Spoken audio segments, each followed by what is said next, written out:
Welcome to novel by Majid. میرا نام ماجد حسین ہے اور میں آپ کے لیے لے کر آیا ہوں آپریشن محبت کی اگلی ایپیسوڈ۔ اور ایپیسوڈ شروع کرنے سے پہلے آپ جلدی سے اس ویڈیو کو لائک کر دیں اور ہمارے چینل کو اگر سبسکرائب نہیں کیا ہوا تو اس کو سبسکرائب کر دیں۔ چلتے ہیں ناول کی طرف۔ 11 بجے تمام کام نمٹا کر وہ اوپر سیڑھیوں کی طرف بڑھی۔ نظر حمزہ کے کمرے پر تھی جس کے پیچھے وہ غالباً حیا کا انتظار کر رہا تھا۔ یہ حیا کا خیال تھا۔ وہ کمرے کے سامنے جا کر کھڑی ہوئی، گہرا سانس اندر کھینچا۔ 2 دن کی گئی اپنی پلاننگ کو ایک لمحے میں دہرایا۔ وہ دھڑکتے دل کے ساتھ دروازہ کھولنے لگی۔ منظر واضح ہوا تھا۔ کمرے میں زرد روشنی تھی۔ آنکھیں سکیڑ کر دیکھو تو حمزہ بیڈ پر سنگار میز کی طرف کمر کے بل سیدھا لیٹا ہوا تھا۔ آنکھوں پر بازو دھرا تھا۔ اب اس کے نیچے آنکھیں کھلی تھی یا بند وہ جان نہیں پائی تھی۔ چھوٹے اور محتاط قدم اٹھاتی وہ سنگار میز کے سامنے پڑے اسٹول پر جا بیٹھی، جس میں اب حمزہ کا ایک رخ نیم تاریکی میں نظر آ رہا تھا۔ وہی سیاہ شرٹ جس کا گلا آگے سے کھلا تھا۔ شیف پہلے سے بڑی تھی، وہ بظاہر سوتا ہوا لگ رہا تھا۔ حیا نے ہلکے سے کھنکارا، welcome back to the home mister Hamza. اور مسٹر حمزہ اپنی جگہ سے ہلے بھی نہیں۔ مجھے پتا ہے تم جاگ رہے ہو۔ لاؤنج میں بیٹھا عزت دار آپ کر کے مخاطب کیا جانے والا شوہر اب تم ہو گیا تھا۔ ٹڈیاں بھی بولنے لگی ہیں، وہ بڑبڑایا تھا۔ آواز حیا کو سنائی دی مگر کیا بولا تھا وہ غور کرتی رہی۔ پھر چپکے سے اٹھی اور حمزہ کے دوسری طرف پڑے خالی بیڈ پر دھپ سے بیٹھ گئی۔ حمزہ نے فوراً سے آنکھوں سے بازو ہٹایا۔ بھوری چھوٹی آنکھوں نے گھور کر حیا کو دیکھا جو بظاہر بے نیازی سے اپنے فون پر جھک گئی تھی۔ تم؟ ایک کوہنی بیڈ پر ٹکائے دوسرے ہاتھ کی انگلی اس کی طرف اٹھائی تھی، مگر زخم تازہ تھا۔ بیڈ پر پڑی کوہنی وزن برداشت نہیں کر سکی اور وہ کراہ کر رہ گیا۔ جب نہیں ہوتا تو خود کو کیوں زحمت دیتے ہو؟ جھٹکے سے حمزہ کی طرف مڑی تھی۔ بال پھسل کر حمزہ کے گالوں کو چھو رہے تھے۔ تھوڑا آگے جھکی اور زور دے کر جملہ مکمل کیا، ڈیئر حمزہ سر۔ اندر اس کا اپنا دل دھک دھک کر رہا تھا مگر وہ مسکراتی رہی۔ کچھ لمحے یوں ہی آنکھوں میں گزر گئے۔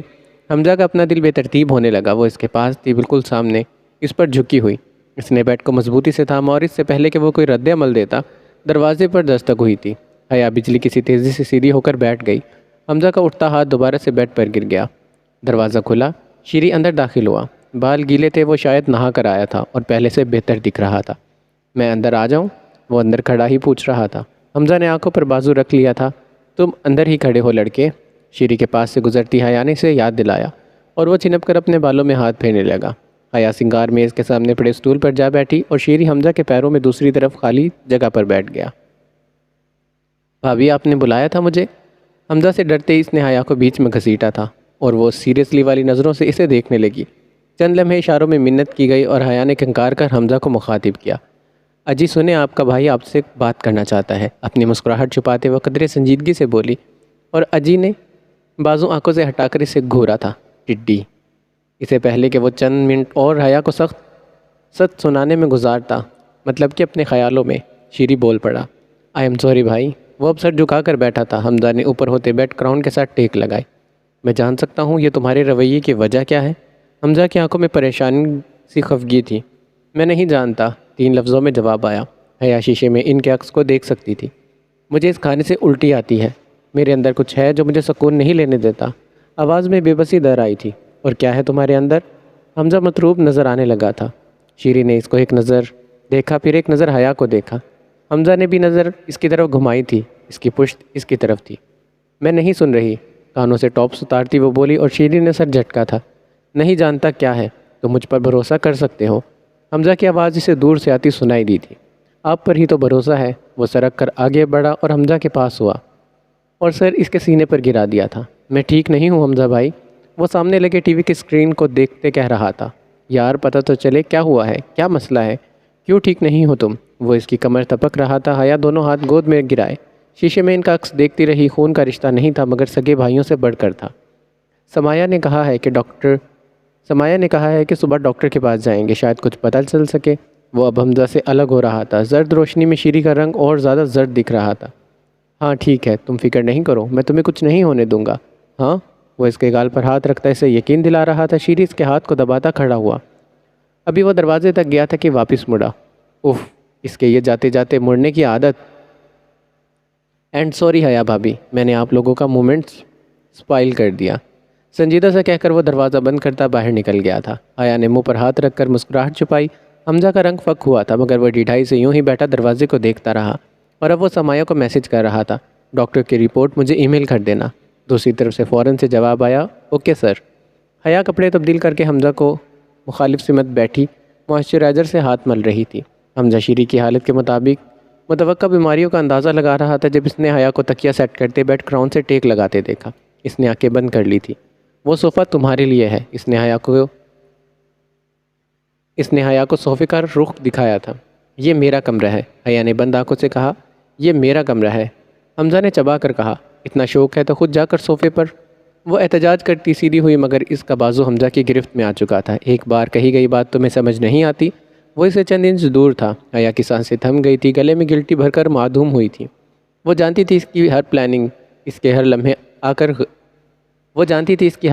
اس ایک لمحے میں آ کر غارت ہو جانی تھی، اور وہ لمحہ آن پہنچا تھا۔ حمزہ کی آنکھیں اس پر جمی تھی، وہ خود اس کی خالی آنکھوں میں گم ہو جانے لگا تھا، اور یکایک حیا نے فیصلہ کیا، اسے حمزہ سے ڈرنا نہیں تھا، بالکل نہیں ڈرنا تھا۔ دھڑکتے دل کے ساتھ اس نے دونوں بازو حمزہ کی گردن کے گرد حمائل کیے، لبوں کو زبردستی کھینچ کر مسکرائی تھی۔ غصہ کرتے تم اور بھی پیارے لگتے ہو، وہ مسکرائی، اور حمزہ اس ناگہانی آفت پر کرنٹ کھا کر پیچھے ہوا تھا۔ سیاہ شرٹ کی گردن سے پکڑ کر اوپر کو کھینچا۔ کیا بےہودگی ہے! وہ شعلہ بار آنکھوں سے اسے دیکھ رہا تھا، اور وہ مسکراہٹ دبائے اس کی حالت سے محظوظ ہو رہی تھی، مگر گزرے لمحے کی کپکپاہٹ ابھی تک باقی تھی۔ وہ ہاتھوں کو پیچھے کی آپس میں رگڑ رہی تھی۔ حیا کا پلڑا بھاری ہو گیا تھا، اب وہ کہاں سوتی ہے کہاں نہیں۔ حمزہ نے دوبارہ تذکرہ نہیں کیا اور منہ پھیر کر لیٹ گیا۔ دونوں کی رات یوں ہی اس ایک لمحے میں مقید ہو گئی تھی۔ حمزہ کبھی شیری کے بدلے رویے کے بارے میں سوچنے لگتا، اور کبھی سوچ بھٹک کر بیٹھ کے دوسری طرف لیٹی حیا پر آ جاتی۔ اچھی بھلی چلی گئی تھی، اب آئی اور دوبارہ اس کے حواسوں پر چھانے لگی تھی۔ دوسری طرف حیا تو ہوا میں تھی، اس نے حمزہ کو چارے شانے چت کیا تھا۔ حیا بڑا رات لمحہ لمحہ سرکتی رہی، سیاہ آسمان چھپ گیا، اور صبح کی سفیدی پر سورج کی لالی ابھرنے لگی۔ حیا بیڈ سے اٹھی، حمزہ کو دیکھا اور زیادہ دیر کندھے پر وزن نہیں ڈال سکتا تھا، تو وہ اب اوپر چھت کی جانب منہ کیے سویا پڑا تھا۔ وہ کچھ دیر یوں ہی دیکھتی رہی، رات کا منظر آنکھوں کے سامنے لہرایا، لب مسکراہٹ میں ڈھلے اور بے اختیار ہونٹوں سے پسلا تھا۔ پیارا لڑکا، اپنے الفاظ پر وہ چونکی تھی اور محظوظ ہوتی۔ دروازے کی طرف بڑھی، ہینڈل گھما کر پیچھے کو کھینچا، وہ نہیں کھلا۔ ایک بار دو بار، مگر وہ نہیں کھلا۔ اسے وہ پہلی رات یاد آئی جب وہ دروازہ نہیں کھول سکی تھی، اور حمزہ کے ہینڈل گھماتے ہی دروازہ کھلتا چلا گیا تھا۔ پرانی حیا ہوتی تو ڈر جاتی، مگر اب اس کے پاس اعتماد تھا، اور اپنی بیڈ پر پڑی غفلت بھری محبت پر بھروسہ تھا۔ سو وہ واپس مڑی اور اسے بازو سے ہلایا۔ وہ نہیں ہلا تو زور سے ہلا کر بولی، اٹھو، مجھے یہ دروازہ کھول کر دو۔ محبت سوتی بنی رہے تو حیا نے ہاتھ اس کے کندھے پر رکھ کر دبایا، اور وہ کرا اٹھا تھا۔ بغیر گالی اس کے منہ میں ہی رہ گئی تھی۔ وہ آنکھیں پھاڑے سامنے کھڑی تھی، اور وہ ناگواری سے منہ میں کچھ بڑبڑاتا دوبارہ سے آنکھیں مند کر لیٹ گیا تھا۔ یہ دروازہ کھول کر دو، وہ قریباً چلائی تھی، اور حمزہ نے فٹ سے بازو آنکھوں پر سے ہٹایا۔ آنکھوں میں پہلی سے ناگواری نہیں تھی، چمک تھی، فاتحانہ چمک۔ دروازہ کھولنا کوئی راکٹ سائنس نہیں ہے، خود کھول لو۔ برا سا منہ بناتے وہ منہ پھیر گیا تھا۔ سمارٹ نہیں بنو، کھولو یہ۔ وہ دونوں ہاتھ کمر پر رکھے کھڑی تھی، اور وہ ازل کا بے نیاز ڈھیٹ بن کر لیٹا رہا۔ جب وہ نہیں اٹھا تو حیا ٹانگ پر ٹانگ جمائے اسٹول پر بیٹھ گئی۔ تم ایک کمرے میں بند ہو۔ پھر ایک نظر حمزہ پر ڈالی، اور چابی کھو جائے۔ وہ آنکھیں گھماتی اونچا گنگنا رہی تھی۔ حمزہ کو تو گویا لگ رہا تھا ایک لمحے میں دماغ نے مسافت کی، اور رات کا منظر دماغ کے نہال خانوں میں نظر آیا۔ وہ کوہنیوں کے بل اٹھا، اسے گھورا اور شرٹ ٹھیک کرتا دروازے تک آیا۔ یہ آخری بار ہے، گھوم کر انگلی اٹھائی، اور وہ دروازہ کھولے سے باہر کا رستہ دکھا رہا تھا۔ شکریہ مسٹر ہسبینڈ۔ اس کے پاس سے گزرتے اس نے سر کو خم دیا۔ اس کے پیچھے کھٹاک سے دروازہ بند ہوا تھا۔ ٹڈی۔ حیا کو کمرے سے نکال کر وہ دوبارہ سو گیا تھا۔ پھر اس کی آنکھ 11 بجے کھلی۔ کچھ دیر بعد وہ یوں ہی بیڈ پر لیٹا چھت کو دیکھتا رہا۔ سائڈ ٹیبل سے فون اٹھایا اور ایک پیغام سمایا کے نام چھوڑا۔ ڈاکٹر سے کہنا رپورٹ ڈائریکٹ مجھے میل کرے۔ I want to handle this matter myself۔ اور پھر وہ فون دوبارہ سے ٹیبل پر ڈال دیا۔ زخم ابھی مندمل نہیں ہوئے تھے، کندھے اکڑے پڑے تھے۔ بمشکل اٹھتا وہ سیڑھیاں پلانگتا نیچے آیا، اور کچن کے ریکٹینگل ونڈو سے اندر جھانکا، جہاں سے کچن کا بس ایک ہی رخ واضح ہوتا تھا، جبکہ اندر سے بآسانی پورا لاؤنج دیکھا جا سکتا تھا۔ بی اماں، کافی بنا دیں، کہہ کر اس نے رخ پھیرا اور دوبارہ سے بجلی کسی تیزی سے کچن کی طرف مڑا تھا۔ حیا کافی کا مگ کاؤنٹر پر رکھ کر مڑی تھی، بھوری آنکھوں کو سکیٹ کر کچن کو سکین کیا، اور پھر وہ اس کو ایک نظر انداز کرتے آواز دی، بی اماں، کافی میں آپ کے ہاتھوں کی بنی لوں گا۔ وہ مڑ گیا، اسے اندر سے کوئی اعتراض نہیں کیا گیا تھا۔ تھوڑی سی دیر کے بعد وہ لاؤنج میں تھا جب حیا کچن سے نمودار ہوئی۔ بال جوڑے کی طرح اوپر بندھے تھے جس میں سے لٹیں نکل کر اس کے چہرے اور گردن کو چھو رہی تھی۔ حمزہ نے کنکیوں سے دیکھا اور وہ کافی کا مگ پکڑے اسی کی طرف آ رہی تھی۔ اس کے ہاتھ کی تو کافی نہیں لوں گا، اس نے سوچا، اور پھر اس کے وہاں آمد سے انجان بنتے ٹی وی پر نظریں مرکوز کر لی۔ حیا اب اس کے بالکل پاس آ گئی تھی۔ حمزہ نے ایک گہرا سانس لیا اور کچھ کہنے کو لب کھولے، مگر اس سے پہلے کہ وہ اس کے پاس سے گزر کر دوسری طرف اس کے صوفے پر بیٹھ گئی، ٹانگ پر ٹانگ جمائی اور کافی کا مگ لبوں سے لگایا، پھر مسکرا کر حمزہ کو دیکھا اور سر کو خم دیا۔ حمزہ دانتوں پر دانت جمائی اپنی خوش فہمی پر لعنت بھیج رہا تھا اور رہ کر اسے غصہ حیا پر آ رہا تھا۔ ٹڈی نہ ہو تو بھی اماں میرے لیے کافی لے آئیں اب، وہ جلا کر بولا تھا، مگر کچن خاموش رہا۔ یہاں حیا کے ساتھ بیٹھ کر وہ برا محسوس نہیں کر سکتا تھا۔ اٹھ کر کچن کی طرف جانے لگا اور پھر حیا کی آواز پر چونک کر مڑا تھا۔ بھی اماں چھٹی پر ہے، وہ اپنے مگ پر جھکی تھی۔ کیا مطلب چھٹی پر ہے؟ کس سے پوچھ کر؟ حمزہ نہ سمجھی کے عالم میں سے دیکھ رہا تھا۔ اس گھر کی مالکن سے پوچھ کر۔ اس نے بے نیازی سے کندھے اچکائے تھے۔ ہو دی ہیل مالکن، وہ گلے کے بل چلایا تھا۔ حمزہ کا منہ حلق تک کڑوا ہو گیا تھا، آنکھیں شعلہ برسانے لگی تھی۔ حیا سہم گئی، پھر خود کو کمپوز کرنے لگی۔ آئی ایم دی مالکن، وہ اٹک اٹک کر بولی، اور حمزہ نے جھپٹ کر اسے بازو سے پکڑا اور گھٹنا صوفے پر موڑتے حیا کے اوپر جھکا تھا۔ تم اس گھر کے فیصلے نہیں لے سکتی۔ میں چپ ہوں، اسے میری کمزوری مت سمجھو۔ میں کتنا برا ہو سکتا ہوں تمہیں یاد ہوگا۔ انگلیاں بازو میں دھستی جا رہی تھی اور تکلیف سے حیا کی آنکھوں سے آنسو بہنے لگے۔ حمزہ تم نے مجھ سے نکاح کیوں کیا تھا؟ خود کو چھڑوانے کی کوشش کیے بغیر وہ اس کی آنکھوں میں دیکھتے آہستہ سے بولی۔ یکدم اس کے بازو پر گرفت ڈھیلی ہو گئی اور وہ نظریں چرا گیا۔ تم واپس چلی جاؤ۔ وہ کھڑا ہو گیا، گلے میں گلٹی ابری اور بہت سے سچ اندر لیے اندر ہی گم ہو گئی۔ کہاں؟ وہ ابھی تک شوق بیٹھی تھی۔ ڈاکٹر ہارون کے انسٹیٹیوٹ، اس نے چاچو کہنے سے اعتراض کیا اور اسے دیکھے بغیر فرش پر نظریں گھماتا رہا۔ تم جانتے تھے کہ میں کہاں ہوں اور تم مجھے لینے نہیں آئے۔ حیا کی آنکھوں میں حیرت، دکھ اور افسوس سب کچھ تھا۔ آئی ایم ناٹ ان، میں تمہیں جواب دہ نہیں ہوں۔ اب کے لہجہ سخت ہوا تھا اور وہ سیڑھیاں چڑھتا اپنے کمرے میں گم ہو چکا تھا۔ حیا نے سر جھٹکا، کافی ٹھنڈی ہو چکی تھی اور اب اندر جانی بھی کس کے تھی۔ وہ مگ اٹھا کر کچن میں آ گئی۔ حمزہ جانتا تھا کہ وہ کہاں ہے، پھر بھی اسے واپس لانے کی کوشش نہیں کی۔ اسے صدمہ لگا تھا۔ حیا دل گرفتہ سی کھانا بنانے لگی۔ بھی اماں کو چھٹی دی تھی تو اب یہ کام بھی اسے ہی نبھانا تھا۔ کھانا چولہے پر رکھ کر وہ لاؤنج میں آئی، ایک نظر حمزہ کے بند دروازے کو دیکھا اور پھر ٹی وی آن کر کے بیٹھ گئی۔ بے ترتیب چینل بدلتی رہی اور پھر ایک چینل پر رک گئی۔ یہ مارننگ شو تھا جس کے نیچے پٹی چل رہی تھی، شوہر کو قابو کرنے کے طریقے۔ حیا نے سر جھٹکا اور چینل بدل دیا۔ دل میں خیال آیا دیکھنے میں کیا حرج ہے، تو دوبارہ وہی چینل لگایا جس پر ہوسٹ دوسری کچھ سیلیبریٹیز مہمانوں سے شوہر کو قابو کرنے کے گر پوچھ رہی تھی۔ حیا نے احتیاطاً آواز دھیمی کر لی۔ آدمی کے دل کا راستہ پیٹ سے ہو کر گزرتا ہے، تو اگر آپ چاہتی ہیں کہ شوہر آپ سے پیار کرے تو اسے اچھے اچھے کھانے بنا کر کھلائیں۔ ایک مہمان سیلیبریٹی چہک چہک کر بتا رہی تھی اور باقی لوگ اسے سراہ رہے تھے۔ شوہر کو قابو کرنے کے طریقے۔ وہ مردانہ آواز پر چونکی، پیچھے شیری دونوں ہاتھ صوفے کی پشت پر جمائے کھڑا تھا۔ وہ پہلے سے کمزور لگتا تھا۔ مجھے پتہ ہی نہیں چلا تم کب آئے، وہ چہرے پر آئی لٹ کو اب کان کے پیچھے اڑیس رہی تھی۔ وہ چل کر سامنے آ گیا۔ جی، آپ اپنے شوہر کو قابو کرنے کے طریقے دیکھنے میں اتنی مصروف تھی تو آپ کو کیسے پتہ چلتا؟ وہ مسکراہٹ دبائے کھڑا تھا۔ یوں ہی سامنے آ گیا تھا چینل۔ وہ خفگی سے بولی تھی، تم بتاؤ، بلڈ ٹیسٹ ہو گیا؟ حیا نے موضوع بدلا تھا۔ جی ہو گیا ہے، رپورٹ ابھی نہیں آئی، کہتا وہ اپنے کمرے کی طرف بڑھتا اور پھر پلٹا۔ سوچے حیا بھابھی، اگر حمزہ بھائی کو پتہ چلے کہ آپ ان کو قابو کرنے کے طریقے ڈھونڈ رہی ہیں تو کیا ہوگا؟ وہ معصوم سی شکل بنائے کھڑا تھا۔ حیا نے گھورا، تم مجھے دھمکی دے رہے ہو؟ نہیں، آپ کے بھیانک شوہر کو مد نظر رکھتے انجام سے ڈرا رہا ہوں۔ وہ موڈ میں تھا۔ میرا شوہر بھیانک نہیں ہے، حیا نے دبا دبا سا احتجاج کیا اور شیری گردن پیچھے پھینک کر ہنسا تھا۔ حیا کو برا ہی لگ گیا اور اس نے چینل بدل دیا۔ شیری اپنی ہنسی روکتا اپنے کمرے کی طرف بڑھا اور پھر دروازے سے مڑا تھا۔ بھابھی، حمزہ بھائی کے دل کا راستہ پیٹ سے نہیں مجھ سے ہو کر گزرتا ہے، اس نے تحسیس کرتے اپنے سینے پر انگلی رکھ کر دستک دی تھی۔ بائیں آنکھ دبائی اور دروازہ بند کر دیا۔ حیا کے لب مسکراہٹ میں ڈھلے تھے اور دوبارہ وہی چینل لگا کر بیٹھ گئی۔ ابھی چند منٹ ہی گزرے تھے کہ اس نے دیکھا حمزہ کمرے سے باہر آیا اور اب سیڑھیاں اتر رہا تھا۔ اس کا چہرہ غصے سے سرخ پڑا تھا۔ حیا کو کچھ سمجھ نہیں آیا تھا، اس نے فوراً سے چینل بدلا، مگر حمزہ لمبے لمبے ڈاک بھرتا اب شیری کے کمرے کے دروازے کے باہر کھڑا دروازہ بجا رہا تھا۔ حیا کھڑی ہو گئی، یہ نارمل نہیں تھا۔ شیری نے دروازہ کھولا اور حمزہ سے دھکیلتا اندر گیا۔ حیا بھی سوچ ہی رہی تھی کہ وہ پیچھے جائے یا نہ، تبھی کمرے کے دروازے سے حمزہ کے چلانے کی آواز آئی۔ اور وہ بے اختیار حیا کے کمرے کے قدم کی طرف اٹھتے قدم رک گئے۔ وہ اب دروازے میں ششرد کھڑی تھی۔ حمزہ دونوں ہاتھوں سے شیری کا گریبان پکڑے ہوئے تھا، غصے سے اس کے ہاتھ کی رگیں پھولی تھی۔ شیری کنفیوز سا اس کے ہاتھوں میں جکڑا کھڑا تھا۔ بھائی میری بات تو، اس نے لب کھولے مگر حمزہ نے اسے پیچھے دھکیل دیا۔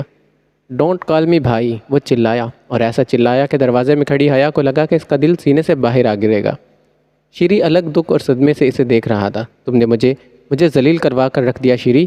میں شیری کرتا نہیں تھکتا اور تم نے مجھے ذلیل کروا دیا۔ ڈرگز لیتے ہو تم؟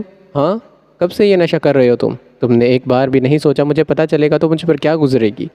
شیری نے کچھ کہنا چاہا مگر حمزہ سن کب رہا تھا۔ حیا گنگ اسے دیکھے گئی۔ میں تمہیں اس گند سے نکال کر لایا، ایک اچھی زندگی دی مگر تم نے شیری اس گند کو ہی چنا۔ وہ شیری کی طرف بڑھا اور اسے دوبارہ سے گریبان سے پکڑ لیا۔ حیا ہوش میں آئی اور آگے بڑھی۔ حمزہ کو بازو کو پکڑ کر شیری کو چھڑوانا چاہا۔ چھوڑو اسے، پیچھے ہٹو، وہ چلا کر رہ گئی تھی۔ حمزہ نے ایک کاٹدار نظر اس پر ڈالی اور اپنا بازو جھٹکا حیا کے ہاتھ نیچے گرا دیا۔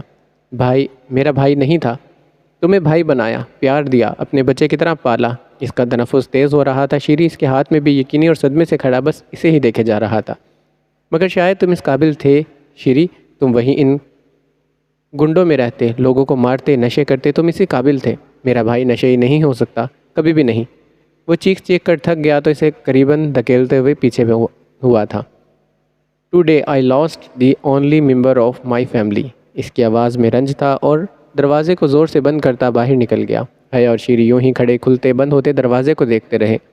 حیا حمزہ کے پیچھے ہی نکلی مگر وہ بیرونی دروازے کے باہر جا رہا تھا تو وہ واپس کمرے میں آ گئی جہاں شیری سر کو دونوں ہاتھوں میں گرائے کھڑا تھا۔ شیری، حمزہ تم سے بہت پیار کرتا ہے، وہ پریشان ہے، تم ڈرگز لیتے ہو، تمہیں کچھ ہو گیا تو وہ ٹوٹ جائے گا۔ حیا محتاط الفاظ کا چناؤ کر رہی تھی۔ میں نے کبھی ڈرگز نہیں لی۔ حیا کو بمشکل آواز سنائی دی اور وہ وہیں اس کے سامنے فرش پر گھٹنوں کے بل بیٹھ گئی۔ تم ڈرگز نہیں لیتے؟ شیری نے نفی میں گردن ہلائی۔ پھر؟ حیا الجھ گئی تھی۔ بھائی کو مجھ پر یقین نہیں۔ اس کی آواز میں بے یقینی تھی۔ نہیں، وہ پریشان ہو گیا ہے۔ حیا نے صفائی دی تھی۔ نہیں، ان کو مجھ پر یقین نہیں ہے۔ وہ دل گرافتا سا اٹھا اور باہر نکل گیا۔ حیا لاؤنج میں آئی اور ٹی وی کو بند کیا اور سیڑھیاں چڑھتی کمرے میں چلی گئی۔ 4 بجنے کو تھے مگر حمزہ اور شیری دونوں کو کچھ پتہ نہیں چلا تھا۔ حیا اس نئی صورتحال سے پریشان نظر آ رہی تھی۔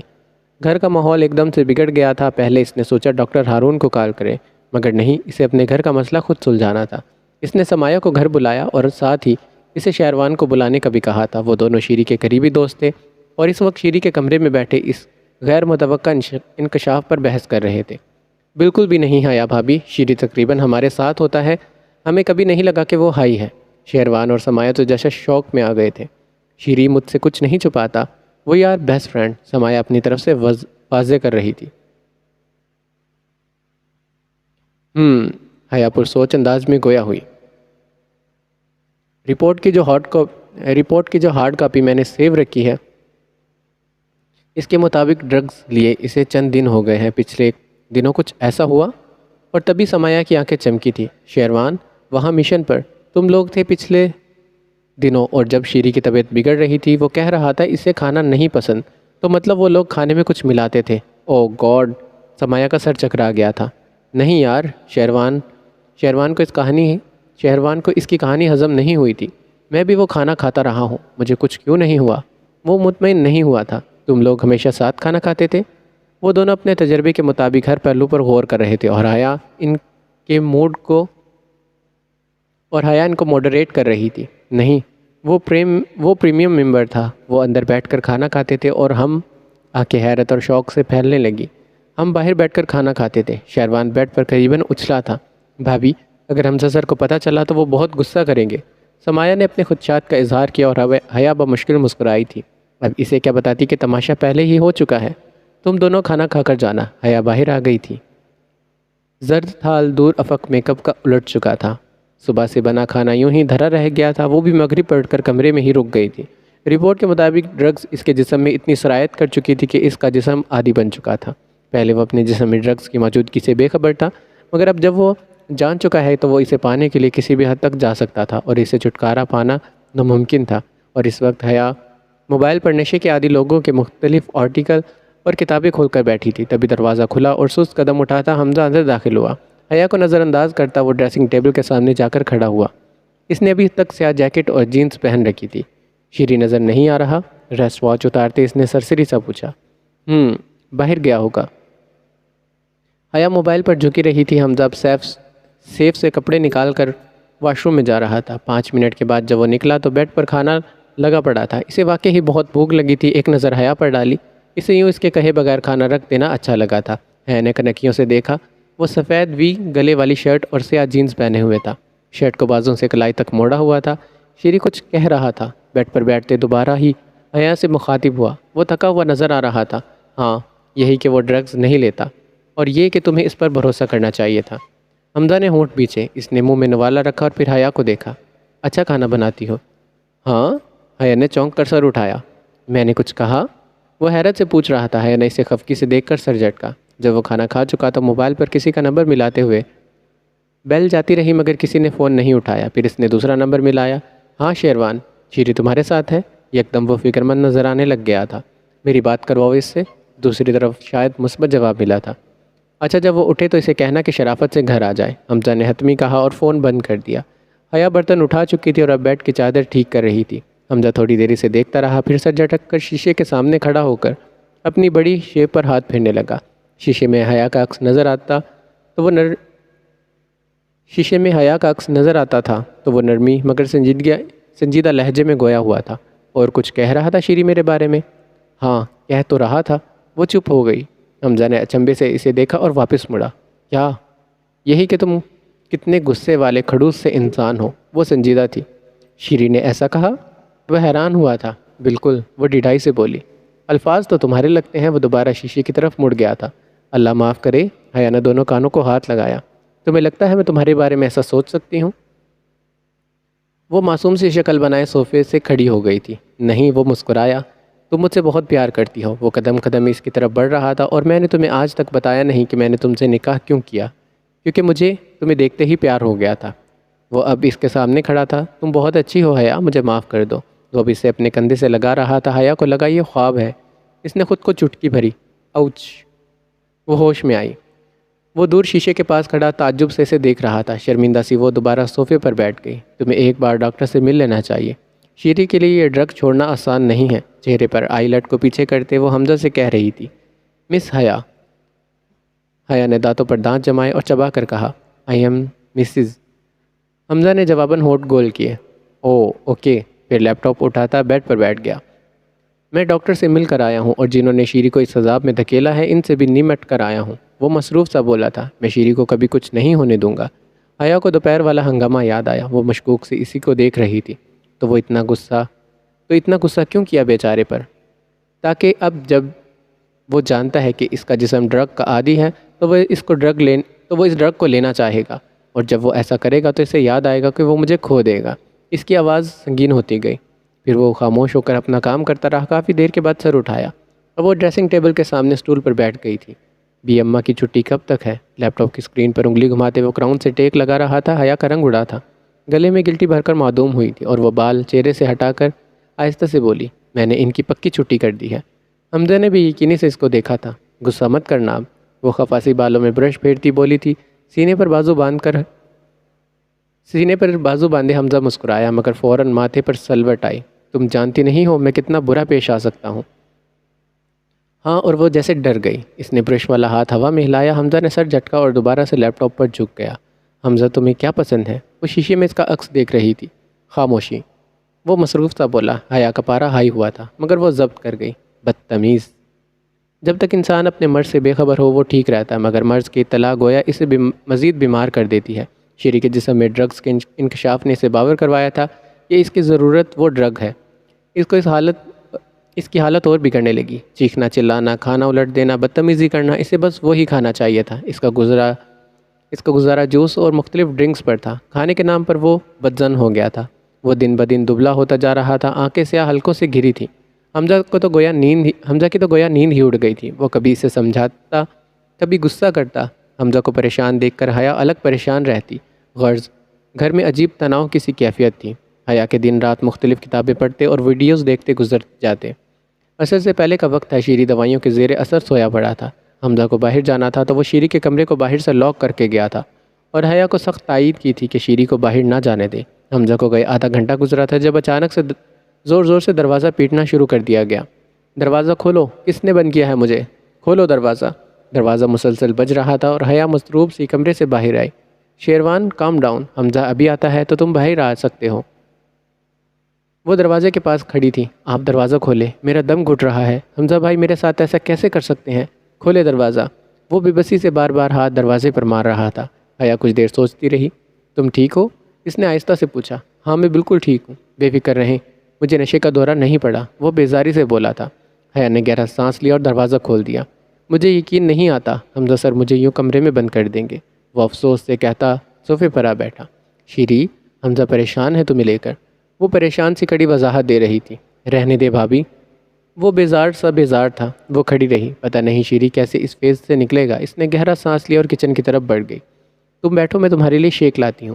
اس نے کچھ نہیں کہا۔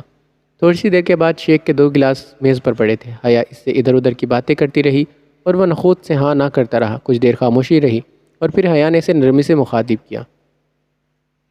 شیری، تم میرے ساتھ کل صبح واک پر چلو گے؟ شیری نے گلاس منہ سے ہٹاتے اچنبھے سے اسے دیکھا۔ کیوں؟ یہ ہاں تھا تو حیا اعتماد سے گویا ہوئی۔ تازہ ہوا میں سانس لیں گے تو ہم دونوں بہتر محسوس کریں گے۔ آپ کو کیا ہوا ہے؟ اس نے ایبرو اٹھایا اور حیا رازداری سے اس کے قریب ہوئی۔ مجھے بھی عادت پڑ گئی ہے۔ پھر مسکراہٹ دباتے شیری کو دیکھا۔ تمہارے بھائی کی، وہ سرگوشی میں کہتی پیچھے ہوئی اور شیری بے وجہ ہنستا گیا۔ شیری کو اپنی ڈرگ کی عادت سے جان چھڑوانے کے لیے صرف دوائیوں کی نہیں کچھ اور بھی چاہیے تھا اور وہ اسے حیا دینا جا رہی تھی، مگر اس سے پہلے نشے کے عادی اس لڑکے کے گھر والوں کی کاؤنسلنگ ضروری تھی۔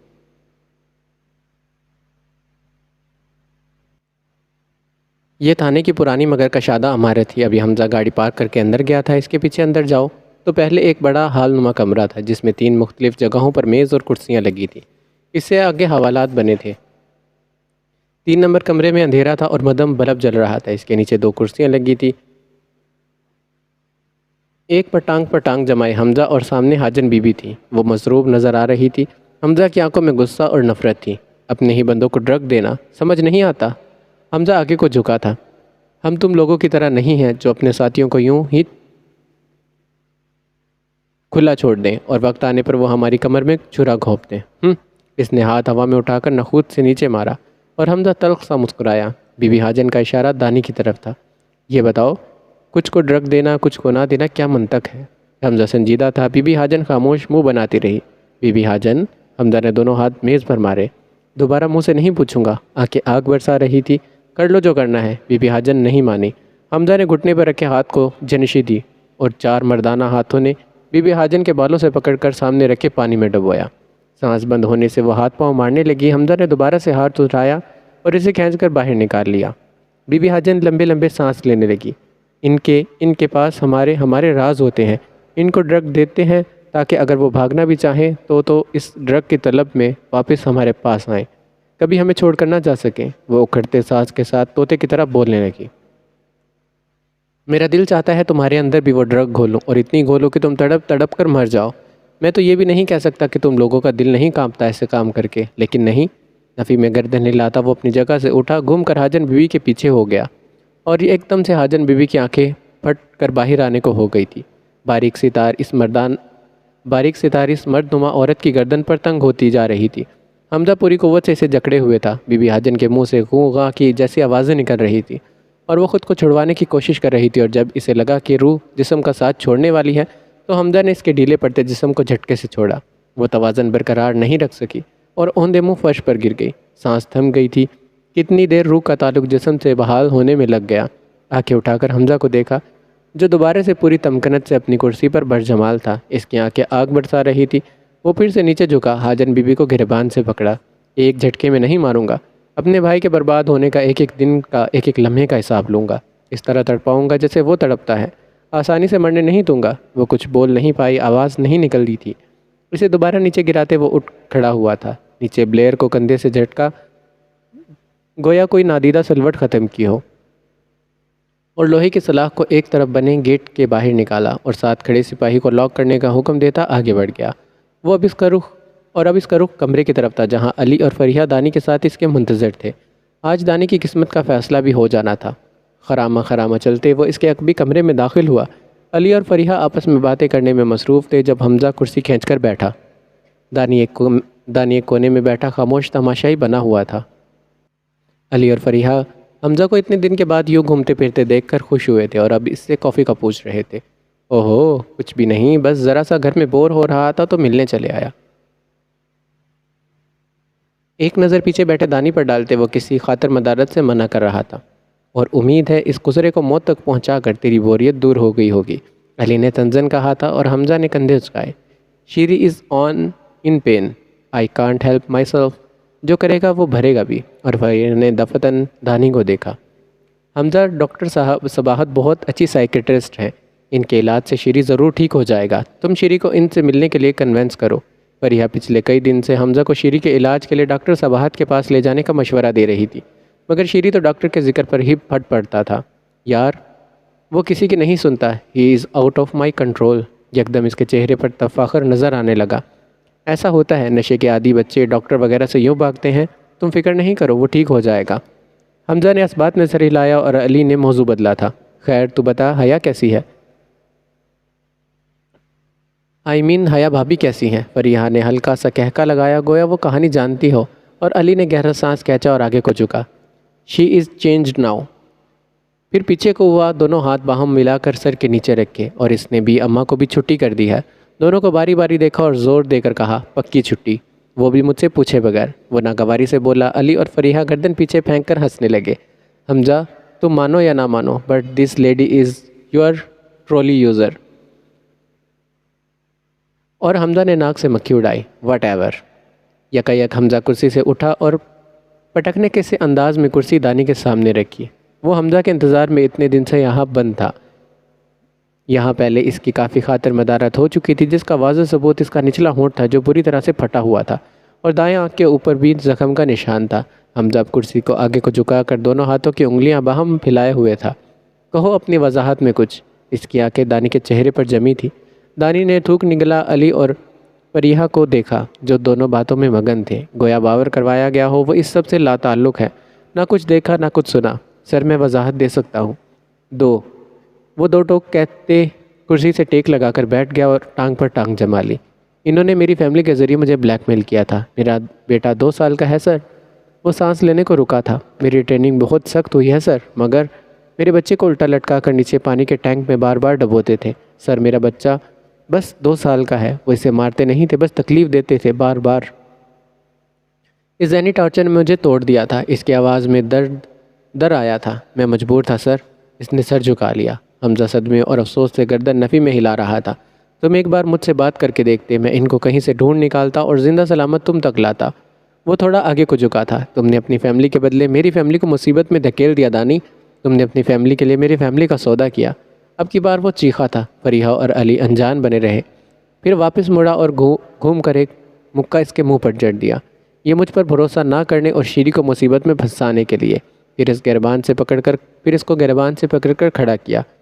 آئندہ میری فیملی کی حفاظت کرنا، اور میں وعدہ کرتا ہوں مجھے اپنے خاندان کا محافظ پاؤ گے۔ وہ اس کے کندھے پر ہاتھ پھیرتا اس کی سلوٹ ٹھیک کر رہا تھا۔ جانے دو اسے۔ علی کو اشارہ کرتے وہ خود باہر نکل گیا تھا۔ فریحہ نے ٹھنڈی سانس ہوا میں خارج کی۔ شیری کی وجہ سے پریشان رہتا ہے، ایسا کرو اسے کسی دن حیا کے ساتھ گھر پر بلا لو۔ علی کو بھی ان کا آئیڈیا پسند آیا تھا۔ چلو مل کر بیٹھنے کا بہانہ ہی صحیح۔ رات سیاہ ہونے لگی تو حیا کا انتظار بھی بڑھنے لگا۔ ابھی وہ لاؤنج میں بیٹھی بے ترتیب چینل بدل رہی تھی، اور نظر کبھی کچن ونڈو کے اوپر لگے کلاک پر جاتی اور کبھی دروازے پر۔ وہی بیویوں کے 6 بجے والا انتظار۔ جب وہ بیٹھے بیٹھے تھک گئی تو وہیں صوفے پر نیم دراز ہو گئی۔ ابھی لیٹے چند ثانیے گزرے تھے کہ دروازے کی چرچراہٹ سنائی دی۔ اس نے منہ پر بازو رکھ لیا۔ بھاری قدم لاؤنج کی طرف بڑھے تھے۔ بند آنکھوں کے ساتھ اسے محسوس ہوا کوئی اس کے سر پر کھڑا ہے۔ بھی اماں کھانا لگا دے۔ اس کے پاس سے گزرتا وہ صوفے پر جا کر بیٹھ گیا۔ ایسے کوئی بھی کام ڈائریکٹ کہنے کی بجائے یہ نیا طریقہ اس نے ڈھونڈ نکالا تھا۔ بھی اماں گھر پر نہیں ہیں۔ وہ منہ سے بازو ہٹائے بغیر بولی تھی، تو جو ہے وہ لگا دے۔ وہ فون پر بٹن دباتے کہہ رہا تھا۔ حیا بادل نخواستہ اٹھی تھی۔ بھی اماں وہ انتظار میں کرتی ہوں۔ اور بولتے بولتے وہ چپ ہوئی، لب مسکراہٹ میں ڈلے۔ سفید چادر اس پر واقعی جچتا تھا۔ یہ بلیر آپ پر اچھا لگتا ہے۔ وہ چوکڑی مارے صوفے پر بیٹھی تھی اور حمزہ سامنے سنگل صوفے پر ٹانگ جمائے اب اسے ہی دیکھ رہا تھا۔ مس حیا، اور ایسا کیسے ہو سکتا تھا کہ حیا اپنی توہین ہونے دے؟ فوراً بات اس کے ہونٹوں سے اچک لی۔ کال می مسز، اور وہ سر جھٹک کر دوبارہ سے گویا ہوا۔ مگر اس بار مسز کے تکلف کو چھوڑ دیں، میں ہمیشہ اچھا لگتا ہوں۔ انفیکٹ 5 میں سے 3 لڑکیاں تو ضرور مجھے مڑ کر دیکھتی ہیں، وہ پراسرار مسکراہٹ کے ساتھ بولا، اور حیا نے آئیبرو اٹھائی۔ دل بہلانے کو غالب خیال اچھا ہے، آیا بڑا پرستان کا شہزادہ۔ یک حمزہ کو شیری کا خیال آیا، یوں ہی فون پر جھکا اور دوبارہ اس کے کمرے کی طرف گیا، اور پھر ٹھٹکا۔ دروازہ کھلا تھا اور شیری وہاں نہیں تھا۔ وہ انہی قدموں واپس لاؤنج میں آیا۔ شیری کے کمرے کا دروازہ کس نے کھولا؟ وہ حیا سے پوچھ رہا تھا جو کچن سے باؤل لیے باہر آئی تھی۔ میں نے، سپاٹ سے انداز میں کہتی وہ اب کھانے کے میز پر باؤل رکھ رہی تھی۔ اگر اس نے خود کو کوئی نقصان پہنچایا یا ڈرگ لی تو میں کس قدر برا پیش آؤں گا تم سوچ بھی نہیں سکتی۔ وہ انگلی اٹھائے سے تنبیہ کر رہا تھا، مگر وہ اس کے لہجے کو نظر انداز کیے اس کے سامنے آ کھڑی ہوئی، ہاتھ سینے پر باندھے تھے۔ حمزہ، اگر تم اسے یوں کمرے میں بند کرو گے، اسے محسوس کرواؤ گے کہ وہ کتنا بے بس ہے، تو بلیو می، وہ کبھی اس نشے کے اثر سے باہر نہیں نکلے گا۔ تمہارا یہ رویہ اسے احساس دلا رہا ہے کہ وہ کس قدر کمزور ہے، خود کو کنٹرول نہیں کر سکتا۔ میرے سامنے جب تم اس پر چلاتے ہو، غصہ کرتے ہو، اسے لگے گا اس کی عزت نہیں ہے، اور پتہ ہے کہ نشے کے عادی لوگوں میں کیا نہیں ہوتا۔ وہ چپ رہا تو وہ آگے بولی، ان میں عزت نفس نہیں ہوتی، ان کی سیلف اسٹیم لو ہوتی ہے۔ ان کو لگتا ہے کہ عزت تو ویسے ہی نہیں ہے، تو کیوں نہ ہمیں سکون دینے والی چیز سے دور کیوں ہو؟ حمزہ، تمہارے رویے سے وہ ڈرگ کے اثر سے تو نہیں نکلے گا، بلکہ مزید ذہنی مریض بن جائے گا۔ وہ چپ ہو گئی اور دوبارہ سے کچن میں چلی گئی۔ حمزہ کے اعصاب ڈھیلے پڑے اور وہ قدم قدم چلتا سربراہی کرسی پر بیٹھا اور کوہنیاں میز پر ٹکا دی، سر ہاتھوں میں گرا لیا۔ پچھتاوا سر اٹھا کر اپنے بلوں سے نکل آئے تھے۔ اس کی وجہ سے ہنستا کھیلتا شیری کس عذاب میں پڑ گیا تھا۔ اسے شیری کو وہاں بھیجنا ہی نہیں چاہیے تھا۔ تعصف تھا، پچھتاوا تھا۔ میز پر پلیٹ رکھنے کی آواز پر اس نے سر اٹھایا۔ وہ اب اس کے پاس پڑی کرسی پر بیٹھ چکی تھی اور چائنیز رائس پلیٹ میں ڈال رہی تھی۔ پریشان ہونے کی بات نہیں ہے، آج پہلی بار وہ اسے سن رہا تھا، چاہے شیری کے لیے، مگر سن تو رہا تھا نا۔ تو اس نے بات آگے بڑھائی، بس اسے یوں محسوس کرواؤ جیسے اسے کچھ ہوا ہی نہیں۔ اسے حوصلہ دو، یہ ازل کا غصہ گھر سے باہر چھوڑ کر آیا کرو۔ اسے اس کا حمزہ بھائی دو جو اس کی سپورٹ کرتا رہا ہے۔ کھانا سرو ہو چکا تھا، مگر حمزہ سر جھکائے اس کی باتوں پر غور کر رہا تھا۔ جب وہ کافی دیر یوں ہی بیٹھا رہا تو حیا ہلکے سے کنکاری تھی۔ حمزہ سر، آپ یہ تو نہیں چاہتے کہ میں حیا حمزہ فیاض بیگ اپنے ہاتھوں سے آپ کو کھانا کھلاؤں؟ اگر ایسا چاہتے ہیں تو سوری، میں بہت تھک چکی ہوں۔ اس نے مصنوعی جمائی لیتے ہاتھ منہ پر رکھا تھا۔ حمزہ نے ہلکے سے مسکراتے سر اٹھایا اور چھری کانٹے پر ہاتھ سیٹ کیا۔ Thank you. چاول منہ میں رکھتے وہ ہلکا سا مسکرایا تھا، اور حیا جی جان سے مسکرائی تھی۔ سوری، کیا کہہ رہے ہیں آپ یعنی مکلم خود حمزہ فیاض بیگ میرے شکر گزار ہیں اور مجھے آئس کریم کھلانے لے جانا چاہتے ہیں؟ حیا نے اس کے ذرا سے شکریہ کو بڑھا چڑھا کر دہرایا تھا، اور حمزہ نے بے نیازی سے کندھے اچکا دیے۔ دل کے بہلانے کو غالب خیال اچھا ہے۔ حیا گردن پیچھے کو پھینک کر ہنسی تھی اور ہنستی چلی گئی۔ حمزہ دوبارہ اپنی پلیٹ پر جھک گیا، عجیب، جبکہ حیا دونوں کوہنیاں میز پر ٹکائے نظریں حمزہ پر جمائے دل میں اس کے الفاظ دہراتی رہی، تھینک یو، مگر اس تھینک یو کے لیے وہ شیری کی قرضدار ہو گئی تھی۔ یہاں پر یہ ایپیسوڈ ختم ہوتی ہے، اور اگر آپ کو یہ ایپیسوڈ اچھی لگی اور آپ چاہتے ہیں کہ نیکسٹ ایپیسوڈ جلدی سے آئے تو جلدی سے اس ویڈیو کو لائک کر دیں۔ ہمارے چینل کو سبسکرائب نہیں کیا تو جلدی سے ناولز بائی ماجد کو سبسکرائب کر دیں۔ ملتے ہیں نیکسٹ ایپیسوڈ میں، اپنا بہت سارا خیال رکھیے گا۔ اللہ حافظ۔